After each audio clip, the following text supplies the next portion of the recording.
What's up, everybody? Welcome to another Sunday BYOB. We want to wish all the fathers a very, very, very happy Father's Day. My name is Pastor Jose Marquez, and this is Chico, and happy Father's Day to all our fathers out there. It's a great day, man. Today I was seeing a short clip. A comedian was talking about how Father's Day is the 20th most popular holiday. The 20th. Christmas is number one. Goes further than that. Christmas is number one. Mother's Day is number two. So it's like Jesus, then Mama, then this person, then Halloween is number 6. So we're after Ghosts and Goblins as well. And there's another one. It's called another happy day or something. Another day or something. It has a weird name. Meaning. So we're basically behind holidays that nobody even knows about. We're number 20. We're number 20. But here at BYOB, we celebrate dads because we have seen our impact on our children. Mm-hmm. And we believe in legacy.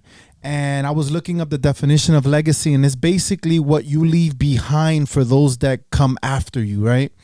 And in my own life, unfortunately, I inherited a legacy of alcoholism, a legacy of drug use, a legacy of domestic violence, a legacy of absenteeism, a legacy of just kind of having to figure things out on my own. And thankfully, Jesus stepped in.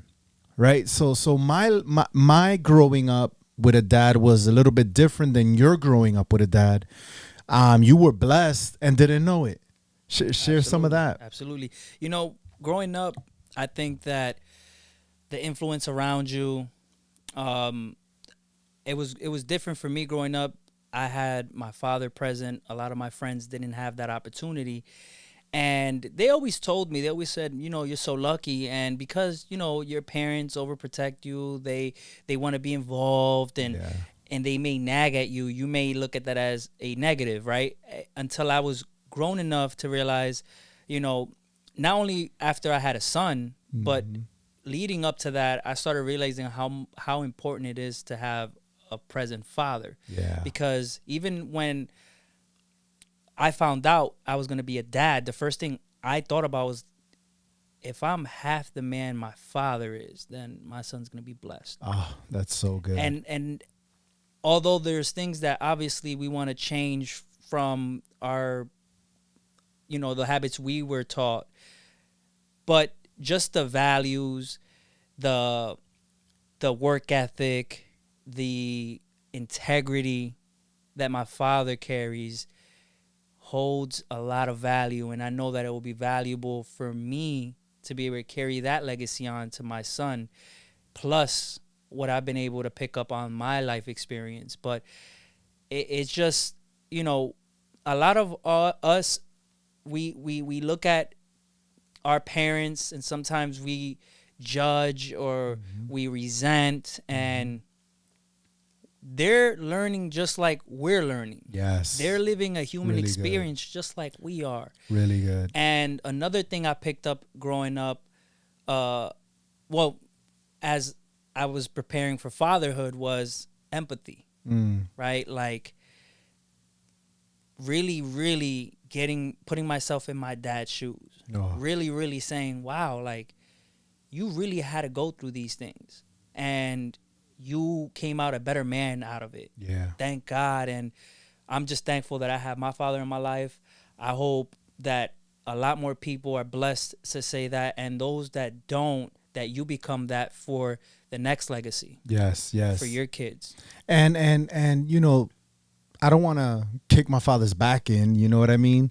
One day we were having a conversation, and he shared with me how he came to this country very young, how his parents kind of sent him out here, and he kind of had to learn how to become a man by himself on his own, mixed in with whatever feelings he was feeling based on those decisions. So I know he didn't have it easy, you know, and unfortunately he made some bad decisions. But one of the things that I've learned is, as a man, we also can make a decision to change that legacy. When my oldest son was born, Josh was the we used to call him the test tube baby, right? Like the one that we tested parenting on. And I remember how hard I was on him, man. I was very hard, very strict, very disciplinarian.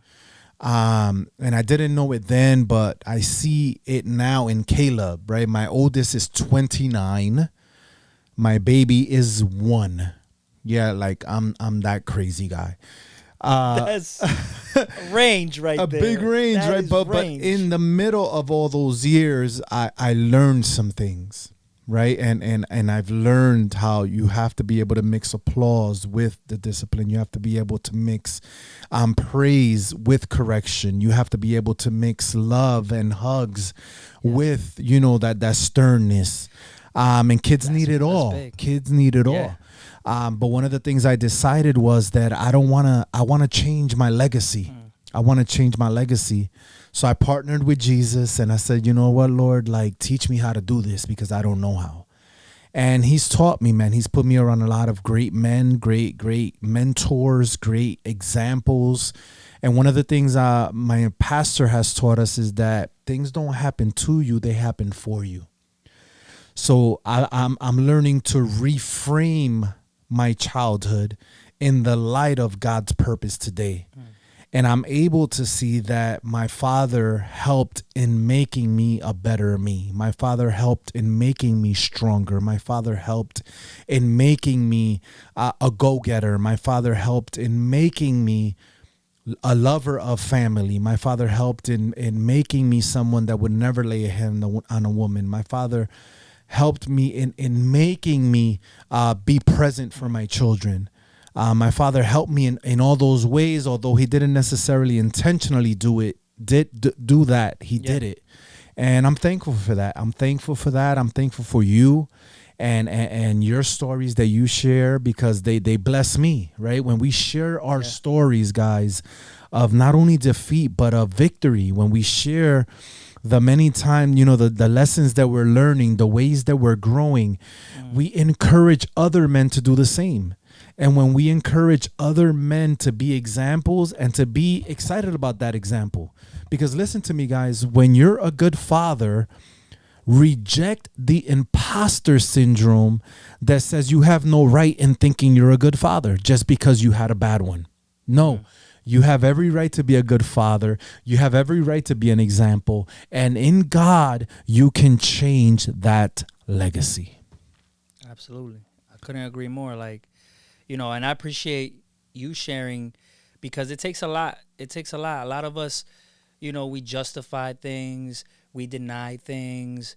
We may just act like it never happened. But it takes a lot to be able to, speak on pain, speak on trauma, speak on good experiences, bad experiences. It's just, putting yourself out there is also permission to other men to put their self out there, to be vulnerable with their, whether it's their significant other, with their group of men that they get together with, or whoever and whatever you use to release and vent to and discuss amongst one another. I think it's important that we give ourselves that space, that grace. And, a lot of times I've spoken about dad guilt. Like I say dad guilt because I believe all parents experience guilt. Yes. But I want fathers to identify when I say dad guilt because there comes that feeling when you feel like you're not putting enough time into your family. It's really good. Right? Because you're splitting yourself within work. Hear this, guys. This is for you. This is good.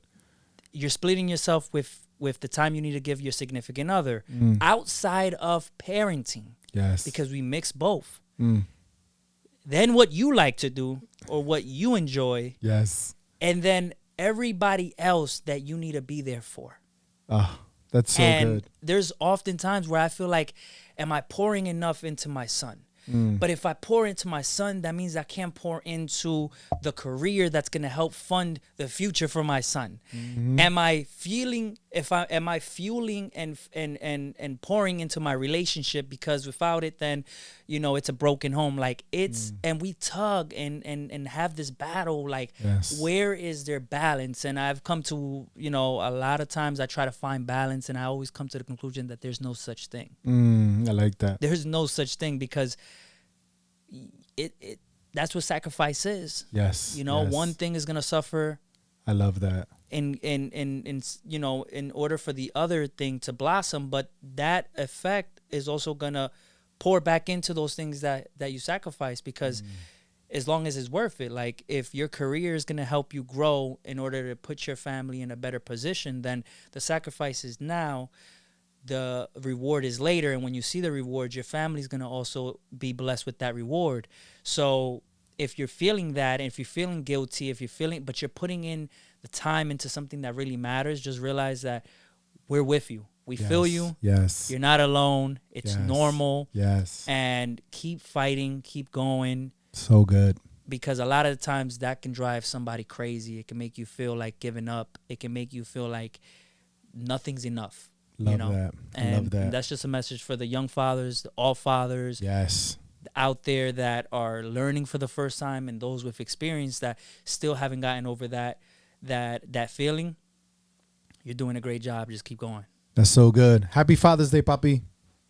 Happy Father's Day, Zaya. Yo, I have a son there's times, but I just be like, I really have a kid. That's like, crazy. That's crazy. This is awesome. Guys, this is just an excerpt of a much larger conversation. Absolutely. Stay tuned, because we're going to be recording an episode specifically for men, specifically for fathers, where we're going to do a deeper dive into dad guilt, a deeper dive into the imposter syndrome, a deeper dive into legacy, a deeper dive into being an example, a deeper dive into being willing to choose different friends, because the friends you currently have don't match the legacy that you want to establish. But we're going somewhere, guys. So stay tuned. We love you guys. Let's go.